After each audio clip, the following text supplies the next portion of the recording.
Welcome back to news TV 84 break ਤੋਂ ਬਾਅਦ ਹੋਣੇ ਸੀ ਭਾਈ ਸੁਖਦੇਵ ਸਿੰਘ ਸੁੱਖਾ ਜੀ ਦੇ ਸਿਸਟਰ ਬੀਬੀ ਜਸਪਾਲ ਕੌਰ ਜੀ ਨਾਲ ਗੱਲਬਾਤ ਕਰਾਂਗੇ ਜਿਹੜੇ ਕਿ ਗੰਗਾ ਨਗਰ ਰਾਜਸਥਾਨ ਤੋਂ ਸਾਡੇ ਨਾਲ ਗੱਲਬਾਤ ਕਰਨਗੇ। ਭਾਈ ਸੁਖਦੇਵ ਸਿੰਘ ਸੁੱਖਾ ਜੀ 3 ਭੈਣਾਂ ਦਾ ਇੱਕ ਭਰਾ ਸੀ। ਉਹ ਪੜ੍ਹੇ ਲਿਖੇ ਨੌਜਵਾਨ ਵੀ ਸਨ। ਉਹਨਾਂ ਨੇ MA ਇੰਗਲਿਸ਼ ਦੇ ਵਿੱਚ ਕੀਤੀ ਹੋਈ ਸੀ, ਪਰ ਜੂਨ 84 ਦੇ ਦਰਬਾਰ ਸਾਹਿਬ ਤੇ ਭਾਰਤੀ ਫੌਜੀ ਹਮਲੇ ਤੋਂ ਬਾਅਦ ਉਹਨਾਂ ਨੇ ਆਪਣਾ ਜੀਵਨ ਕੌਮ ਦੇ ਲੇਖੇ ਲਾਉਣ ਦਾ ਫੈਸਲਾ ਕੀਤਾ। ਵੀਰ ਜਿੰਦਾ ਤੇ ਵੀਰ ਸੁੱਖਾ ਸਾਡੀ ਕੌਮ ਦੇ ਬੜੇ ਸ਼ਹੀਦ ਹਨ। ਉਹਨਾਂ ਦੀ ਯਾਦ ਦੇ ਵਿੱਚ ਜਿੱਥੇ ਦੁਨੀਆ ਭਰ ਦੇ ਵਿੱਚ ਸਮਾਗਮ ਹੋ ਰਹੇ ਹਨ, ਉੱਥੇ ਪਿੰਡ ਰਤਨੀਵਾਲਾ ਜ਼ਿਲ੍ਹਾ ਗੰਗਾ ਨਗਰ ਵਿੱਚ ਵੀ ਉਹਨਾਂ ਦੇ ਪਰਿਵਾਰਕ ਮੈਂਬਰਾਂ ਵੱਲੋਂ ਵਿਸ਼ੇਸ਼ ਸਮਾਗਮ ਕਰਵਾਇਆ ਗਿਆ ਅਤੇ ਸ਼ਹੀਦਾਂ ਨੂੰ ਸ਼ਰਧਾ ਦੇ ਫੁੱਲ ਭੇਂਟ ਕੀਤੇ ਗਏ। ਹੁਣ ਸਾਡਾ ਬੀਬੀ ਜਸਪਾਲ ਕੌਰ ਜੀ ਫੋਨ ਲਾਈਨ ਤੇ ਜੁੜ ਚੁੱਕੇ ਨੇ। ਆਓ ਅਸੀਂ ਆਪਣੇ ਸਵਾਲਾਂ ਦਾ ਸਿਲਸਿਲਾ ਇਹਨਾਂ ਨਾਲ ਸ਼ੁਰੂ ਕਰਦੇ ਹਾਂ। ਜੀ ਭੈਣ ਜੀ, ਵਾਹਿਗੁਰੂ ਜੀ ਕਾ ਖਾਲਸਾ, ਵਾਹਿਗੁਰੂ ਜੀ ਕੀ ਫਤਿਹ। ਵਾਹਿਗੁਰੂ ਜੀ ਕਾ ਖਾਲਸਾ, ਵਾਹਿਗੁਰੂ ਜੀ ਕੀ ਫਤਿਹ। ਭੈਣ ਜੀ, ਸਭ ਤੋਂ ਪਹਿਲਾਂ ਤਾਂ ਅਸੀਂ ਤੁਹਾਡਾ TV 84 ਦੇ ਦਰਸ਼ਕਾਂ ਦੇ ਪਹਿਲੀ ਵਾਰ ਰੂਬਰੂ ਹੋਣ ਤੇ ਬਹੁਤ-ਬਹੁਤ ਸਵਾਗਤ ਕਰਦੇ ਹਾਂ।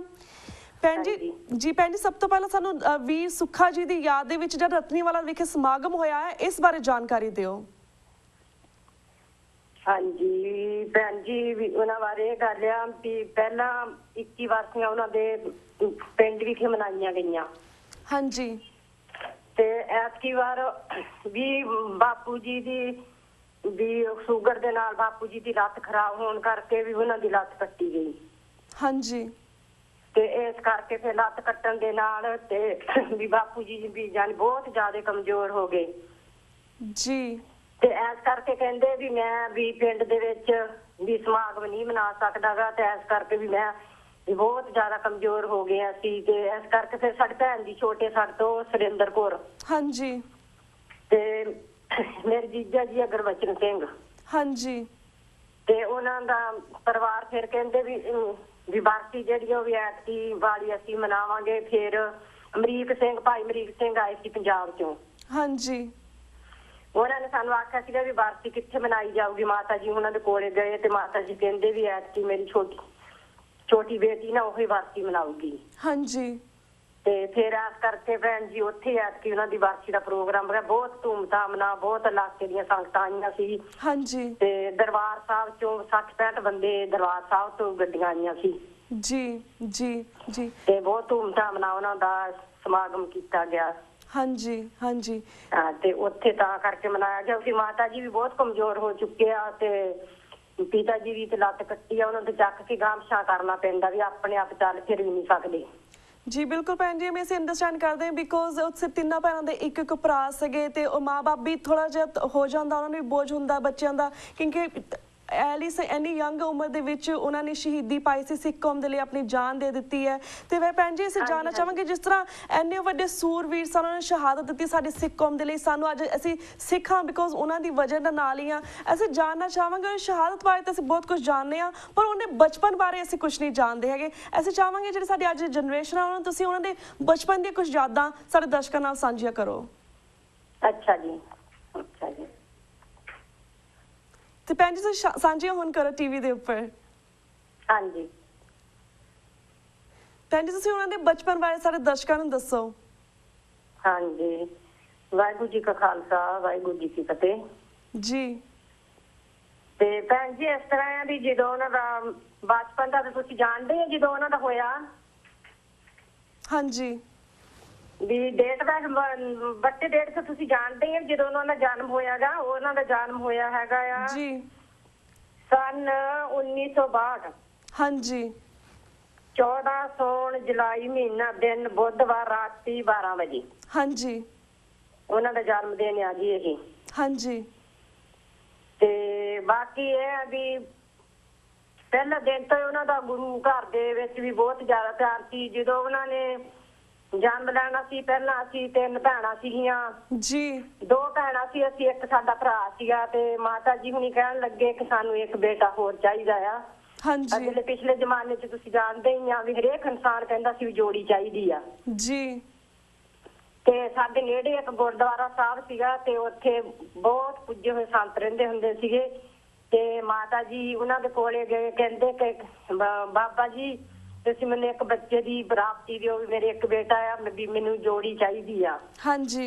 ਤੇ ਬਹੁਤ ਪੁੱਜੇ ਹੋਏ ਸੰਤ ਸੀ। ਸੰਤਾਂ ਨੇ ਆਖਿਆ, ਕਹਿੰਦੇ ਕਿ ਬੀਬੀ ਦੇਖਿਆ ਪਹਿਲਾਂ ਮੇਰੀ ਮਾਤਾ ਵਾ ਨਾ ਫਿਰ ਉਹਨਾਂ ਨੇ ਬਾਣੀ ਪੜ੍ਹ ਕੇ ਕਹਿੰਦੇ ਮਾਤਾ ਜੀ ਤੁਹਾਨੂੰ ਬੱਚਾ ਜ਼ਰੂਰ ਚਾਹੀਦਾ ਆ।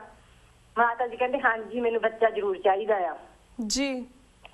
ਫਿਰ ਉਹਨਾਂ ਨੇ ਜਦੋਂ ਏਦਾਂ ਆਖਿਆ ਤੇ ਉਹਨਾਂ ਨੇ ਆਖਿਆ ਕਿ ਮਾਤਾ ਜੀ ਵੀ ਜਿਹੜਾ ਤੁਹਾਡਾ ਬੱਚਾ ਹੈ ਨਾ ਇਹ ਤੁਹਾਡੇ ਜੋਗਾ ਨਹੀਂ ਗਾ, ਇਹ ਗੁਰੂ ਘਰ ਜੋਗਾ ਆ।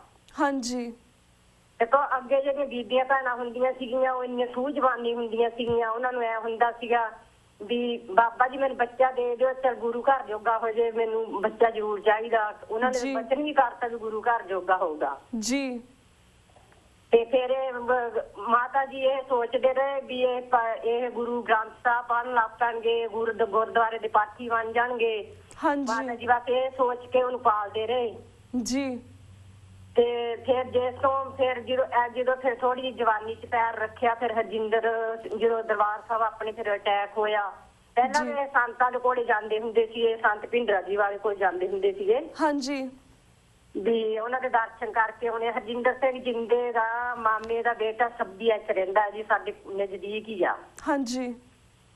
ਉਹ ਇਹਨਾਂ ਦੇ ਦੋਸਤ ਸੀ, ਦੋਨਾਂ ਦੀ ਮੁਲਾਕਾਤ ਹੋਈ ਤੇ ਉੱਥੇ ਫਿਰ ਇਹਦੇ ਹਰਜਿੰਦਰ ਸਿੰਘ ਜੀ ਦੇ ਮਾਮੇ ਦੇ ਬੇਟੇ ਦੇ ਨਾਲ ਜੀ ਉੱਥੋਂ ਫਿਰ ਕਹਿੰਦੇ ਕਿ ਨਾ ਆਪਾਂ ਦਰਬਾਰ ਸਾਹਿਬ ਚੱਲੀਏ। ਹਾਂਜੀ। ਤੇ ਚੱਲ ਕਰਨਪੁਰ ਇਹ ਪੜ੍ਹਦੇ ਸੀਗੇ, ਕਰਨਪੁਰ ਸਾਨੂੰ ਮੰਡੀ ਪੈਂਦੀ ਹੈ ਕਿਸ਼ਨ ਸ਼ਹਿਰ ਜੀ। ਇਹ ਉੱਥੇ ਫਿਰ ਉੱਥੋਂ ਕਹਿੰਦੇ ਕਿ ਆਪਾਂ ਉੱਥੇ ਚੱਲੀਏ ਤੇ ਬਹੁਤ ਵੱਡੇ ਸੰਤ ਆਏ ਤੇ ਆਪਾਂ ਉਹਨਾਂ ਦੇ ਦਰਸ਼ਨ ਕਰਕੇ ਆਈਏ। ਹਾਂਜੀ। ਤੇ ਫਿਰ ਇਹ ਉੱਥੇ ਦਰਸ਼ਨ ਕਰਨ ਚਲੇ ਗਏ ਤੇ ਦਰਸ਼ਨ ਕੀਤੇ ਜਾ ਕੇ ਉੱਥੇ ਇਹਨਾਂ ਨੇ ਸੰਤਾਂ ਦੇ ਫਿਰ ਇੱਕ ਦਿਨ ਸੰਤਾਂ ਕੋਲ ਲਾ ਕੇ ਆਏ, ਬਰਵਚਨ ਸੁਣੀ ਉਹਨਾਂ ਦੇ ਜੀ, ਸਾਰਾ ਕੁਝ ਕੀਤਾ। ਮੁੜ ਕੇ 2 ਦਿਨਾਂ ਬਾਅਦ ਨਾ ਫਿਰ ਘਰ ਵਾਪਸ ਆ ਗਏ। ਆਂਦਿਆਂ ਨੇ ਨਾ ਖੱਟਾ ਸਲੋਫਾ ਬੰਨਿਆ ਸਿਰ ਤੇ ਕੇਸਰੀ ਰੰਗ ਦਾ ਜੀ। ਤੇ ਪਿਤਾ ਜੀ ਪੁੱਛਣ ਲੱਗੇ ਬੇਟਾ ਤੂੰ ਆਇਆ ਕਿੱਥੋਂ ਆ, ਤੁਹਾਨੂੰ ਤਾਂ ਸਕੂਲੇ ਭੇਜਿਆ ਸੀਗਾ। ਹਾਂਜੀ। ਪਿਤਾ ਜੀ ਮੈਂ ਤਾਂ ਨਾ ਸੰਤਾਂ ਦੇ ਦਰਸ਼ਨ ਕਰਨ ਗਿਆ ਸੀ ਜੀ, ਦਰਬਾਰ ਸਾਹਿਬ ਗਏ ਸੀਗੇ। ਪਿਤਾ ਜੀ ਨੇ ਕੁਛ ਨਹੀਂ ਕਹਿੰਦੇ ਬੇਟਾ ਬਹੁਤ ਵਧੀਆ, ਤੁਸੀਂ ਜਿਹੜੇ ਸੰਤਾਂ ਦੇ ਦਰਸ਼ਨ ਕੀਤੇ, ਸੰਤਾਂ ਦੇ ਦਰਸ਼ਨ ਕਰਨੇ ਵੀ ਜ਼ਰੂਰ ਚਾਹੀਦੇ ਆ। ਬਿਲਕੁਲ ਜੀ। ਫਿਰ ਭੈਣ ਜੀ ਉਹ 5-6 ਦਿਨ ਫਿਰ ਘਰੇ ਰਿਹਾ। ਮੁੜ ਕੇ ਫਿਰ ਉਹਨੂੰ ਜਿੰਦਾ ਜੀ ਦੇ ਮਾਮਾ ਜੀ ਦੇ ਬੇਟੇ ਨੂੰ ਕਹਿੰਦਾ ਆਪਾਂ ਚੱਲੀਏ ਫਿਰ ਸੰਤਾਂ ਦੇ ਦਰਸ਼ਨ ਕਰਨ। ਹਾਂਜੀ। ਤੇ ਉਹ ਕਹਿੰਦੇ ਵੀ ਚੱਲਦੇ ਆ। ਉਹ ਫਿਰ ਉਹਨਾਂ ਦੇ ਨਾਲ ਹੀ ਸੰਤਾਂ ਦੇ ਦਰਸ਼ਨ ਕਰਨ ਚਲੇ ਗਏ। ਹਾਂਜੀ। ਮੁੜ ਕੇ ਫਿਰ 5-4 ਦਿਨਾਂ ਬਾਅਦ ਸੰਤਾਂ ਕੋਲੇ ਰਹੇ, ਫਿਰ ਵਾਪਸ ਆ ਗਏ ਘਰੇ। ਆ ਕੇ ਫਿਰ ਪਿਤਾ ਜੀ ਨੇ ਪੁੱਛਿਆ, ਜਿਨ੍ਹਾਂ ਨੇ ਉਹ ਬੱਚੇ ਨੂੰ ਸ਼ਹਿਰ 'ਚ ਕਮਰਾ ਲੈ ਕੇ ਦਿੱਤਾ ਸੀਗਾ, ਰੋਜ਼ ਦੂਜੇ ਤੀਜੇ ਦਿਨ ਆਉਂਦੇ ਜਾਂਦੇ ਸੀ ਜੇ 4-5 ਦਿਨ ਘਰੇ। ਮੈਂ ਕਿ ਬੇਟਾ ਤੂੰ ਕਿੱਥੇ ਸੀ ਇੰਨੇ ਦਿਨਾਂ ਦਾ ਵੀ ਘਰੇ ਨਹੀਂ ਆਇਆ? ਹਾਂਜੀ। ਕਹਿੰਦਾ ਬਾਪੂ ਜੀ ਮੈਂ ਫਿਰ ਸੰਤਾਂ ਦੇ ਦਰਸ਼ਨ ਕਰਨ ਚਲੇ ਗਿਆ ਸੀਗਾ ਦਰਬਾਰ ਸਾਹਿਬ ਜੀ। ਤੇ ਪਿਤਾ ਜੀ ਨੇ ਇਹ ਗੱਲ ਆਖੀ ਕਿ ਬੇਟਾ ਤੂੰ ਪੜ੍ਹਾਈ ਨਹੀਂ ਕਰਦਾਗਾ, ਦਰਸ਼ਨ ਇੱਕ ਵਾਰ ਕਰ ਆਂਦੇ, ਤੁਸੀਂ ਹੁਣ ਫੇਰ ਚਲੇ ਗਏ। ਤੇ ਨਹੀਂ ਬਾਪੂ ਜੀ ਮੇਰੀ ਲਗਨ ਬਹੁਤ ਹੈ ਉਹਨਾਂ ਸੰਤਾਂ ਦੇ ਨਾਲ, ਮੈਂ ਤਾਂ ਮਜਬੂਰੀ ਕਰਕੇ ਮੈਨੂੰ ਘਰੇ ਆਉਣਾ ਪੈਂਦਾ, ਮੇਰਾ ਤਾਂ ਸੰਤਾਂ ਦੇ ਕੋਲ ਉਹਨੂੰ ਜੀ ਨਹੀਂ ਕਰਦਾ। ਹਾਂਜੀ। ਮੇਰਾ ਮਨ ਕਰਦਾ ਸੰਤਾਂ ਦੇ ਕੋਲ ਹੀ ਰਹੀਏ। ਹਾਂਜੀ। ਫਿਰ ਏਦਾਂ ਭੈਣ ਜੀ ਕਰਦੇ ਕਰਾਂਦੇ ਤੇ ਮੁੜ ਕੇ ਇਹ ਘਰੇ ਆ ਗਏ। ਹਾਂਜੀ। ਮੁੜ ਕੇ ਇਹਨੇ ਨੂੰ ਫਿਰ ਦਰਬਾਰ ਸਾਹਿਬ ਅਟੈਕ ਹੋ ਗਿਆ ਜੀ। ਤੇ ਮੁੜ ਕੇ ਫਿਰ ਅਟੈਕ ਹੋਣ ਤੋਂ ਬਾਅਦ ਫਿਰ ਇਹਨਾਂ ਨੇ ਇੱਥੇ ਆਪਣੇ ਗੰਗਾ ਨਗਰ ਗੁਰਦੁਆਰਾ ਸਾਹਿਬ, ਸਿੰਘ ਸਭਾ ਗੁਰਦੁਆਰਾ ਸਾਡੇ ਜ਼ਿਲ੍ਹੇ ਵਿੱਚ। ਹਾਂਜੀ। ਤੇ ਫਿਰ ਉੱਥੇ ਇਕੱਠੇ ਹੋ ਕੇ ਚਲ ਗਏ ਤੇ ਉੱਥੇ ਜਾ ਕੇ ਫਿਰ ਇਹਨਾਂ ਨੇ ਸਹੁੰ ਖਾਧੀ ਵੀ ਹੁਣ ਆਪਾਂ ਘਰੇ ਨਹੀਂ ਜਾਣਾ। ਹਾਂਜੀ।